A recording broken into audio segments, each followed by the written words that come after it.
Bismillahirrahmanirrahim. Halo kawan-kawan semua. Berjumpa lagi di Sufi News Official bersama dengan kami kembali, saya Al, dan di samping saya ada Pak Kiai tercinta, Pak Kiai Lukman Hakim. Oke, bah kita lanjutkan jalan-jalan sore kita. Ini karena sekarang bulan Agustus ya, berarti identiknya kan berhubungan dengan bulan kemerdekaan. Nah, negara kita udah merdeka. Menurut Abah, apakah kita ini yang sebagai manusia ini sudah merdeka belum sih, Bah? Ya, manusia selama-lamanya sebenarnya tidak akan pernah merdeka. Walaupun secara fisik, secara konstitusi kita ini merdeka, tapi manusia ini akan terus bergulat sebagai manusia loh ya, sebagai manusia. Ya, sampai kiamat besok manusia akan terus berjuang. Karena apa? Manusia sedang berjuang melawan dirinya sendiri. Oke, berjuang Gitu. melawan dirinya sendiri.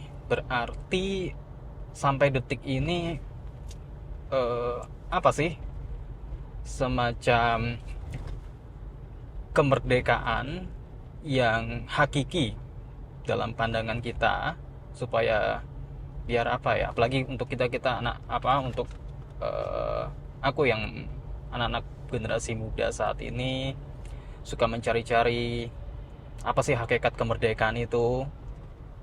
Nah, biasanya kan kita kan, aku pernah mendengar istilah bahwa apa yang keluar dari ucapan kita itu dari pikiran kita, tapi apa yang keluar dari tindakan kita itu kan berasal dari hati kita, bah. Nah, tapi kan terkadang susah tuh orang menemukan kemerdekaan di balik dua hal itu, sehingga muncul apa itu kayak semacam gejolak antara batin dan pikiran. Nah, itu bagaimana cara mengatasinya? Ya oke, ketika kita memperjuangkan sesuatu yang secara fisik, yang hubungannya dengan kreativitas, ilmu pengetahuan, kemudian apa ya,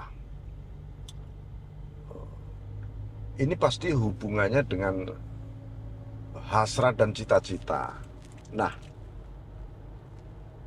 kita ini sedang belajar mengisi kemerdekaan ini sebagaimana Rasulullah SAW mengisi Al-Madinah, kota Yasrib yang kemudian berubah menjadi kota Madinah ini adalah representasi dari manusia dengan segala humanistiknya, manusia dengan alam pikirannya, rasionalitasnya, kemampuan-kemampuan intelektualnya. Mhm. Nah, itu yang bisa membangun sebenarnya sebuah strategi, bagaimana meraih cita-cita ke depan dan seterusnya. Tetapi oleh Rasulullah, Madinah itu disebut sebagai Al-Madinah Al-Munawwarah. Ya, civil society yang benar-benar dilandasi oleh cahaya, oleh nur, yang dilimpahi oleh nur. Nah, saya kira itu untuk Indonesia, bagaimana kita ini melakukan transformasi menuju Indonesia Al-Munawwarah, Indonesia yang bercahaya. Jadi bolehlah disebut itu misalnya kelak itu adalah Indonesia emas, tetapi sesungguhnya ya kilauan tentang emas itu yang dimaksud sebagai spirit yang menimbulkan cahaya, dan cahaya itu melahirkan pertama kali adalah rasa iman dan yakin. Artinya kalau kita menuju Indonesia emas itu harus beriringan antara rasa yakin, spiritualitas, cahaya ilahi dengan rasionalitas, teknikal, manajemen, dan satu kekuatan yang dibangun secara bersamaan. Tanpa demikian maka kita hanya membangun satu sebuah istana yang megah tapi fondasinya sangat-sangat rapuh. Ya sebentar lagi pasti roboh lah. Nah ini. Oke, jadi nggak ada istilah hanya Al-Madinah saja ya, harus ditambah dengan Al-Munawwarah. Ya karena bahkan Nabi membangun negara itu, negara bangsa sebenarnya. Kenapa disebut negara bangsa? Karena Nabi menyatukan berbagai suku, berbagai agama di Madinah. Itu namanya negara bangsa, bukan negara agama. Nah, ini perlu digarisbawahi lah. Nah, ini juga yang sudah dibangun oleh founding fathers kita, bahwa kita membangun kebangsaan dan kenegaraan ini ya didasarkan kepada kesepakatan akan kebangsaan dan tata kelola bersama. Nabi pun membangun bangsa Madinah itu dengan sebuah kesepakatan bersama yang tertuang dalam Wathiqatul Madinah, deklarasi Madinah. Itu satu-satunya konstitusi deklarasi pertama kali di dunia tentang hak asasi manusia. Itu Wathiqatul Madinah. Nah itu ya inilah yang kemudian dengan kearifan para pendiri negara ini yang terdiri dari para pemimpin negarawan dan juga sekaligus ulama. Gitu. Artinya sejak awal negeri ini dibangun oleh umarok dan ulama. Jangan pernah itu diabaikan sama sekali. Nah, ini. Oke, ini aku ada sebuah insight yang menarik nih, Mbak. Jadi kan soal apa? Kata-kata Al-Madinah dengan Al-Munawwarah itu kan semacam merepresentasikan antara pikiran kita yang intelektual dengan Al-Munawwarah, yaitu yang bosnya berada di dalam hati. Nah, mungkin bagaimana sih caranya supaya bisa selaras, supaya bisa punya keserasian antara pikiran dengan hati itu sejalan, supaya cara pandang hidup kita akhirnya juga merdeka. Oke. Manusia itu menjadi luar biasa karena posisinya. Manusia nih, kita lihat konsentrasi kita ya manusia dulu. Jadi manusia adalah manusia tengah. Manusia adalah makhluk tengah. Jadi mutawasid. Oke, mutra. Tengah antara lahir batin, tengah antara alam mulki, alam semesta ini dengan alam gaib yang tersembunyi, tengah antara dunia dan akhirat. Ini manusia. Karena itu di dalam sosok kepribadian kita pun tengah ini berarti kita tidak akan pernah menjadi makhluk spiritual full tanpa memandang fakta-fakta alam semesta, fakta-fakta perubahan nyata, dan sebaliknya kita juga nggak bisa intelektual murni, material murni tanpa diiringi oleh kekuatan-kekuatan ruhaniyah. Nah, bagaimana mempertemukan itu? Gitu. Ini soal tugas saja di dalam tubuh kita, tubuh batin kita. Soal akal pikiran, indrawi kita, ya tugasnya mengelola bumi ini. Tetapi mengelola bumi ini haruslah ya dipengaruhi oleh cahaya namanya. Cahaya itu ada di dalam sir atau rahasia batin kita, lalu melimpah dalam kalbu atau hati kita. Di hati kita inilah hati mulai membuat satu keputusan yang memadukan antara cahaya tadi dengan fakta-fakta rasional. Nah, perpaduan ini nantinya jangan sampai menimbulkan konflik sebenarnya dalam pertumbuhan kepribadian kita ketika kita menghadapi fakta-fakta kehidupan nyata. Karena apa? Spiritualitas itu akan naik derajatnya, akan naik frekuensinya kalau dia harus terlibat di dalam dunia nyata. Begitu juga alam nyata ini, alam ciptaan ini akan menemukan makna yang sesungguhnya kalau manusia menyertai cahaya di balik alam nyata ini. Ya caranya gimana ya? Lihatlah. Di Quran itu kan ada fanzuru madza fis samawati wa fil ard. Lihatlah, renungkanlah apa yang tersembunyi di balik. Bukan lihatlah fakta nyata materi, bukan. Karena ketika dunia barat mengagungkan materialisme, itu semata karena intelektualisme, kekuatan intelektual belaka yang dia jadikan keyakinan hidupnya. Dia nggak melihat keyakinan cahaya yang ada di dalam batin mereka terdalam, yaitu soal iman. Maka di Indonesia ini luar biasa, seluruh pendidikannya selalu memadukan pendidikan agama dan pendidikan sekuler misalnya. Ini kan yang nggak bisa sama sekali diabaikan.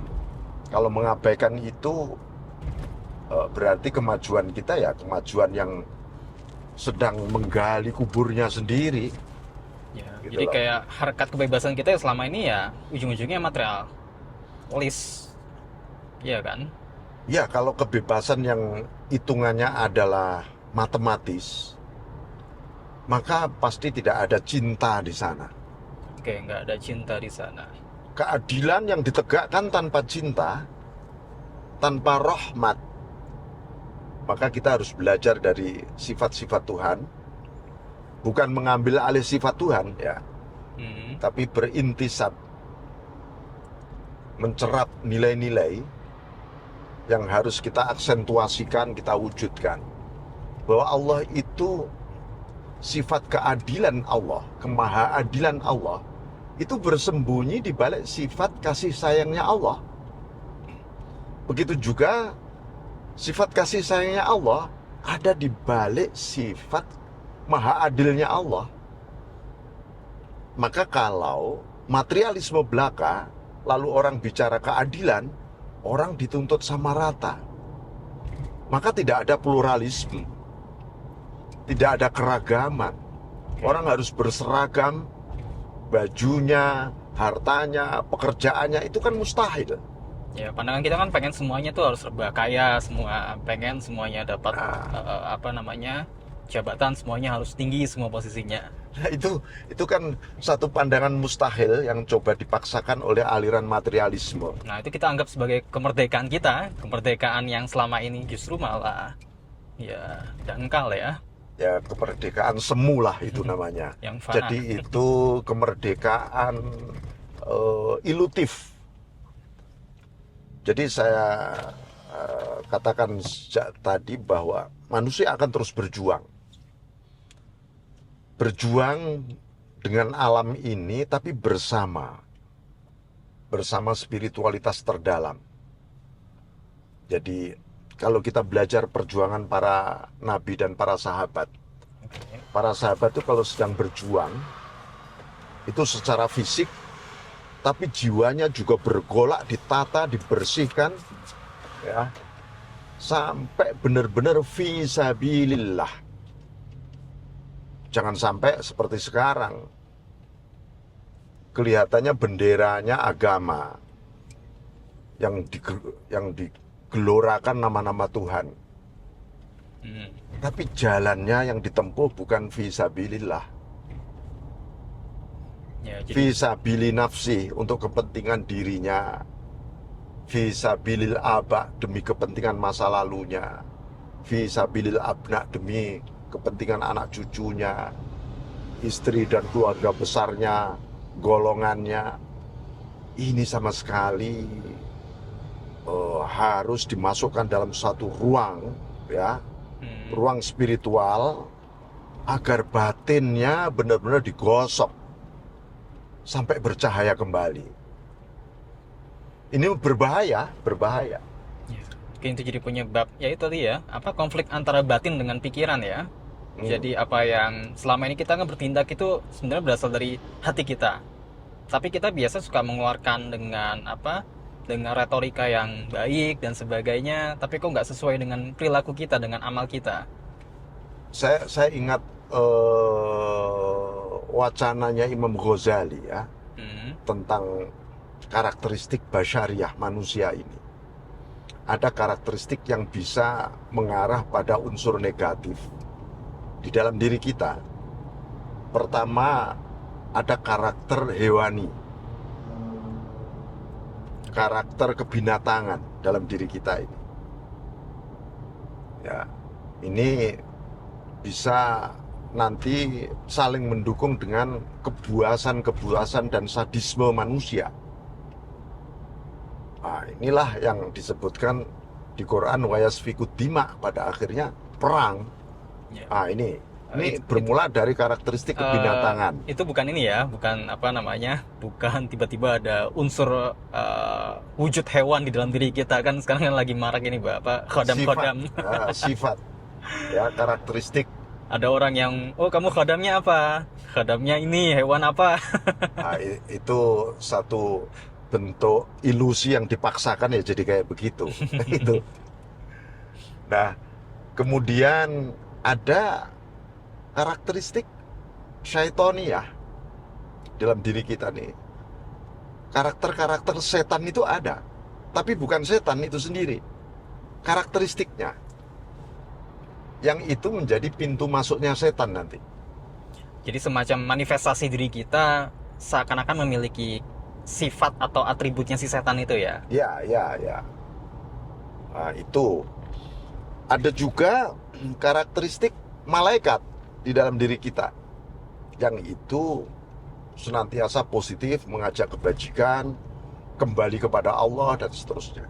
Kalau nggak salah ada lagi ya karakter tanaman ya, Mbak ya? Tumbuhan tanaman. Nah, tapi ini, kalau itu nanti dari segi ini, sentra ekologis, ya, lingkungan, kalau kita bicara lingkungan loh ya.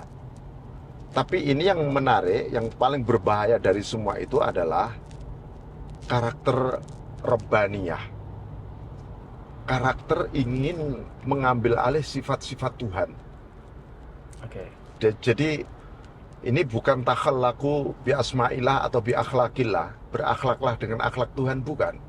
Tapi mengambil alih sifat-sifat Tuhan supaya dia bisa menandingi Tuhan, lebih-lebih menjadi Tuhan. Nah, itu. Nah, 4 karakter negatif tadi adalah satu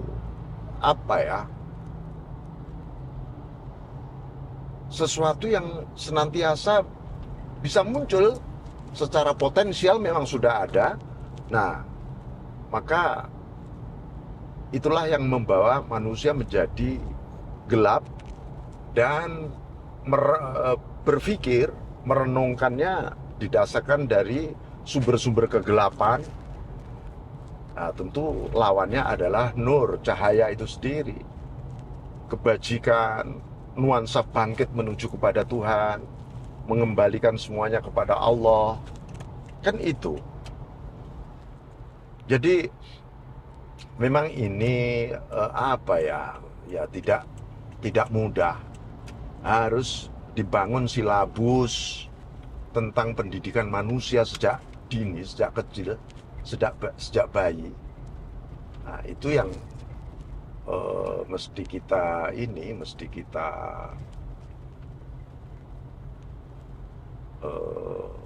tanamkan itu.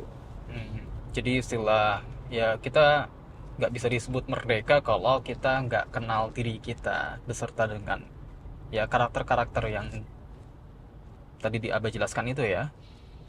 Jadi sebenarnya begini filosofinya. Hmm. Manusia paling merdeka adalah manusia yang paling tidak merdeka.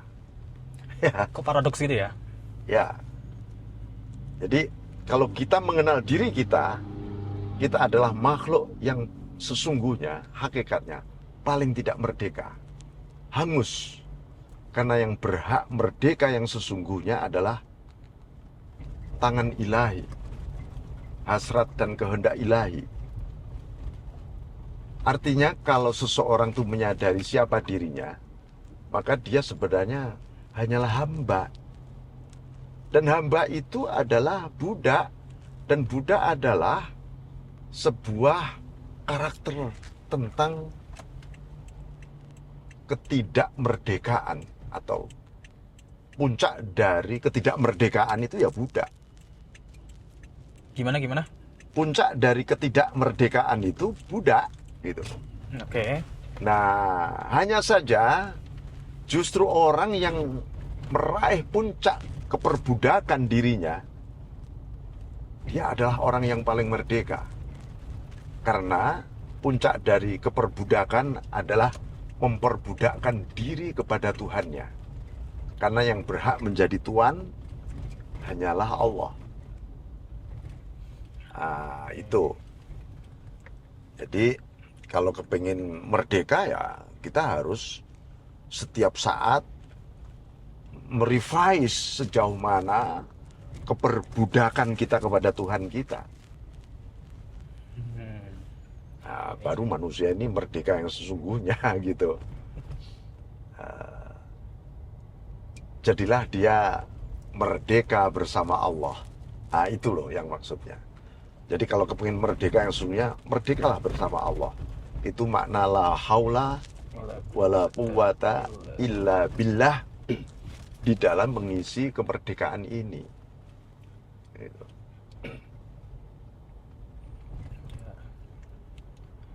Wah iya nih, dalam sekali nih pembahasannya. Ya, Dari kemerdekaan yang paling merdeka adalah justru paling budak. Gitu. justru paling muda. Justru harus ada yang memainkan diri kita yang sebenarnya nggak berdaya ini, supaya bisa dianggap sebagai yang paling merdeka. Nah, ini namanya fungsinya cahaya, nur. Tanpa cahaya kita tidak akan mengenal diri kita dan juga tidak mengenal siapa Tuhan kita, siapa yang memainkan diri kita, siapa yang berhak memerankan diri kita. Oke. Kita ini namanya budak, mewakili tuannya ya hanya meminjam jabatan tuannya belaka. Ya, oke. Selama ini kan kita ya yang kita diperbudaknya sama akal pikiran kita yang terbatas, yang fana, yang ya udah, yang semuanya serba ya kekurangan semua. Cuman kita yang merasa paling mengerti diri kita dan sebagainya. Akhirnya ya setiap tahun merayakan kemerdekaan. Cuman ya itu, kita selalu mempertanyakan apakah hati kita sudah merdeka apa belum. Ya iyalah, manusia itu merasa mengerti dirinya. Padahal yang paling mengerti diri kita yang menciptakan kita. Gitu loh. Ya. Kayak istilah zaman sekarang kan, Allah tahu apa yang kita butuhkan, sedangkan manusia cuma tahu apa yang mereka inginkan. Nah, boleh itu kalimat bagus juga. Jadi apa ini, kalau kita itu nanti manusia ini akan menjadi tidak bahagia kalau kita itu mulai menjajah lah, ini hubungan dengan kemerdekaan. Manusia menjajah wilayah-wilayah Tuhan. Ya, ini yang terjadi. Nah, kita diam-diam menjadi koloni baru yang menjajah wilayah Tuhan. Kita mengintervensi urusan-urusan yang sebenarnya itu urusan Tuhan. Nah, contoh gitu. Orang berdoa. Berdoa itu memang wilayah kita, wilayah manusia. Tapi dia mulai mengintervensi, menjajah wilayah ijabah, wilayah kabul. Kabul itu wilayah Tuhan. Tapi kenapa kita seringkali mengatur kabulnya doa kita? Oke, Nah, jawaban ini Tuhan adalah pilihannya Tuhan. Ya. ya itu yang harus dimulai dari situ. Kita artinya begini, kenapa kita menjadi terbelenggu hari ini? Ya karena kita tidak tahu kadar atau tidak tahu diri lah sebenarnya. Kita sedang tidak tahu diri. Orang nggak tahu dirinya ya, dia nggak kenal kadar dirinya, kemampuan dirinya, lalu hidupnya ngawur, lalu dia merasa bisa apa ya itu tadi mulai mengintervensi urusan-urusan Tuhan tadi akhirnya. Nah ini apalagi ini berkaitan dengan soal globalization, ya, dunia global. Dunia global ini berapa persen ada cahayanya? Mungkin sangat sedikit. Nah, ini ngomongin cahaya-cahaya ini kan mirip nih dengan apa? Dengan jargon Indonesia saat ini kan menuju Indonesia emas. Menurut Abah, apa sih langkah konkret yang paling nyata, yang paling cepat untuk mewujudkan Indonesia emas itu bagaimana? Ini kan mulai mirip nih kan kalau zaman dulu Rasulullah ingin membuat Madinah Al-Munawwarah. Sekarang sama Indonesia yang emas juga kan? Oke, ini kan soal manusianya. Oke, berarti Soal zaman alam, dulu juga sama ya, soal manusia ya. apakah itu padang pasir atau perbukitan yang gersang, ataukah tanah yang subur, selama manusianya tidak terbangun dengan hatinya yang penuh dengan emas, hati yang emas, itu nggak bakal terwujud peradaban yang sesungguhnya. Jangan sampai generasi kita membayangkan peradaban itu sebuah apa ya, kemegahan-kemegahan, kemajuan-kemajuan teknologi yang justru itu memperbudak manusia misalnya. Tuhan itu memberi akal kita, pikiran kita untuk maju, untuk agar lebih mudah hidup ini. Menemukan cara yang lebih efisien dengan teknologi, tetapi lihatlah, nah ini, bahwa di balik teknologi, di balik sains, itu ada cahaya Allah sebenarnya. Ada nama-nama Allah, ada sifat-sifat Tuhan. Makanya dari situ sebenarnya kita memulainya. Jadi kesadaran itu ya bukan sekedar, oh ya saya beriman, tetapi apa bukti iman kita di dalam dunia nyata ini. Jangan sampai misalnya orang secara manusiawi memiliki rasa kasihan kepada sesama, lalu tumbuh unsur-unsur kemanusiaan. Unsur kemanusiaan tanpa ada iman, maka tetap saja dia ada di dalam wilayah-wilayah yang abu-abu dan penuh mengarah kepada kegelapan akhirnya. Karena nanti munculnya klaim-klaim humanistik, klaim-klaim atas nama kemanusiaan, itu klaim. Kalau tanpa iman itu mustahil. Maka saya sampaikan seluruh siapapun yang bergerak di bidang kemanusiaan, Anda harus ada iman yang kuat. Dan gerakan kemanusiaan sebagai manifestasi iman Anda. Bukan mengatasnamakan iman Anda, bukan. Benar-benar mewujud dari kedalaman jiwa Anda, keimanan itu. Jadi maksudnya seperti seseorang menolong atas dasar kasihan,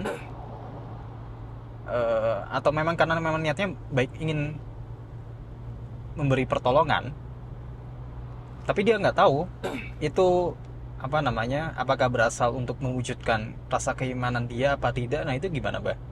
Ya, di dalam diri kita ini kan ada naluri, naluri fitrah tentang kebaikan, kebajikan, dan seterusnya.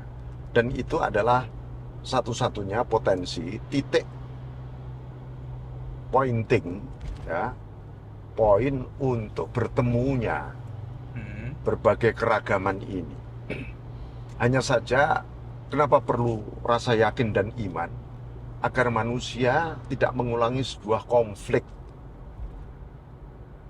Ya, manusia itu memiliki potensi mengklaim, oh ini dari diriku, dari Oh, kemampuanku. Akhirnya begitu. ya. Walaupun asalnya itu naluri kebajikan, tapi diklaim ini kan gara-gara peranku, kebajikanku. Ku ini, ego ini ketika muncul di balik nalurinya yang suci, Hmm. wah itu bisa menyeret kepada oh, destruksi, Hmm. penghancuran, dan itu gila. Oke, ini berarti mirip nih sama yang sering aku katakan ke kawan-kawan juga, bahwa istilah kebaikan harus dibalas dengan kebaikan itu menurutku tuh kurang tepat. Menurutku itu kebaikan ya harus diteruskan. Iya kan? Kalau misalkan dia menuntut pengen, oh iya saya sudah berbuat baik atas klaim diriku, atas ini adalah harkat dari usahaku, aku menolong kamu, berarti kamu harus nuntut balik suatu saat nanti. Ternyata yang kita mintai atau kita berikan pertolongan atau kebaikan itu malah memberi kita sebaliknya, keburukan dan sebagainya kan. Ya ada kita jadi kecewa dan sebagainya, memupuk dendam, benci dan sebagainya. Ya, mungkin gara-gara itu. Kita selama ini dari apa? Mungkin dari dulu ya baik. Kita manusia selalu diajarkan bahwa ya kebaikan harus dibalas dengan kebaikan. Jadi gini loh, kalau Ya, tapi kalau misalkan kebaikan itu diteruskan, ya artinya kita ketika memberikan kebaikan itu ya sudah, kita lupakan, kita tidak merasa bahwa kebaikan itu ya datang dari kita. Itu sebagai sebuah, ya udah, pengertian kita memang sebagai orang yang menjalankan nilai-nilai kebaikan. jadi itu istilahnya ada amal yang akan berlangsung sampai besok kiamat, manakala kebaikan seseorang, amal seseorang ditiru, dilanjutkan dari satu generasi ke generasi lainnya. Ya kan, namanya Hmm, amal jariah atau ilmu yang manfaat dan hmm, seterusnya itu. Nah, sebenarnya kalau sekarang gini, kalau kita ini dituntut oleh Tuhan misalnya, tiba-tiba kita berbuat baik lalu kita menuntut kebaikan kepada orang sesama itu. manusia. Tuhan akan bertanya, loh kamu kok nuntut kebaikan yang kamu berikan kepada orang lain? Kamu dapat kebaikan itu dari mana? Oke. Kalau kita dituntut gitu, wah habis kita. Untuk semua kebaikan itu datangnya dari Allah. Kok kita klaim itu dari diri kita? Ya. Jadi manusia itu sebenarnya nggak berhak menuntut jasa kebaikannya. Tapi justru orang yang tidak pernah berpikir tentang balas budi, gitu loh, dia akan memberikan kebaikan yang malah harusnya berlipat ganda. Jadi misalnya gini, kalau kita oleh Nabi itu diperintahkan, kalau kamu dihormati orang, maka hormati orang itu lebih dari dia menghormati Anda. Itu artinya apa? Bukan kita itu dituntut untuk menuntut penghormatan orang lain, tidak.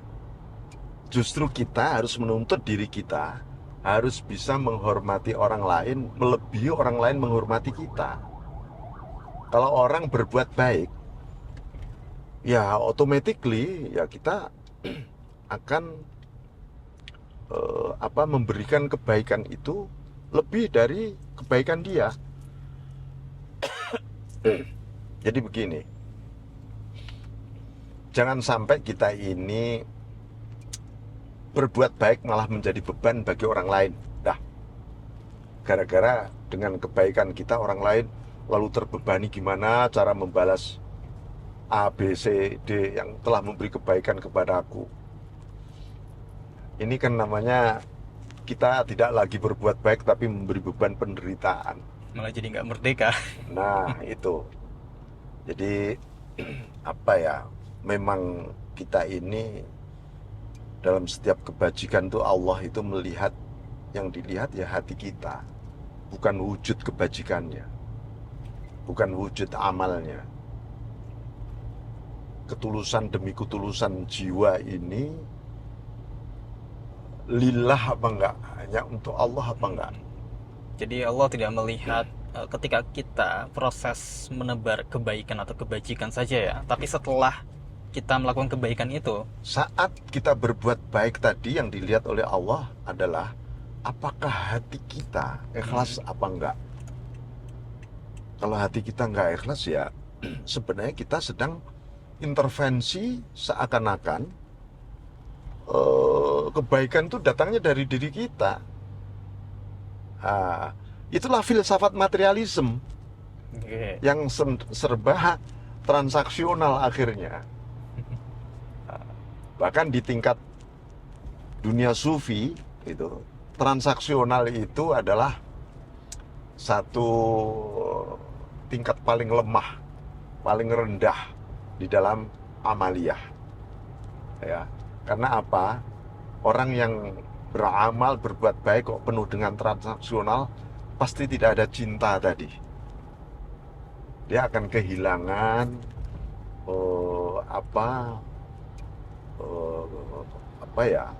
hubungan-hubungan kasih sayang yang sesungguhnya. Itu. Contoh, misalnya kita sholat yang diburu pahala saja, Anda pasti akan kehilangan cinta kepada yang Anda sembah, yaitu Allah. Jadi sholatnya nggak merdeka. Ya, nanti yang kita sholatnya menghadap surga atau menghadap pahala sebenarnya. Atau Anda sebenarnya sedang menghadap Allah. Itu. Atau hanya menghadap validasi dari orang lain. Oh ya, disebut sebagai orang yang ahli ibadah dan sebagainya. Nah, itu lebih parah lagi. Itu namanya musyrik sudah, musyrik khafi. Oh, Ria. Syirik khafi ya. Syirik khafi itu. Dan itu makanya apa ya? Kita ini diperintah oleh Allah hampir setiap saat untuk istighfar, karena betapa banyak istighfar itu sebenarnya untuk menghalau, membersihkan musuh-musuh di dalam hawa nafsu kita, berupa apa? Ya, senjata-senjata nafsu kita ini kan dosa-dosa itu tadi. Nah, kalau kita nggak istighfar nanti, makanya membangun peradaban itu ya harus Indonesia emas mana. Libatkan istighfar ini dalam arti yang luas, ya, bukan dalam arti tekstual. Ya. Menyelubungi nilai-nilai peradaban. Dan itu mungkin tidak ada dalam konsep dimanapun orang membangun peradaban seperti itu, kecuali di dalam esensi-esensi Islam. Ya. Oke. Ini dalam sekali nih pembahasannya nih. Ya wes, gak usah jauh-jauh lah, kita santai aja wes. Ya. Oke, kawan-kawan, terima kasih sudah menyimak percakapan dialog sore hari ini. Semoga bermanfaat bagi semuanya. Oke, kita akhiri. Wallahumma fiqil aqwamit thoriq. Assalamualaikum warahmatullahi wabarakatuh. Semoga bermanfaat.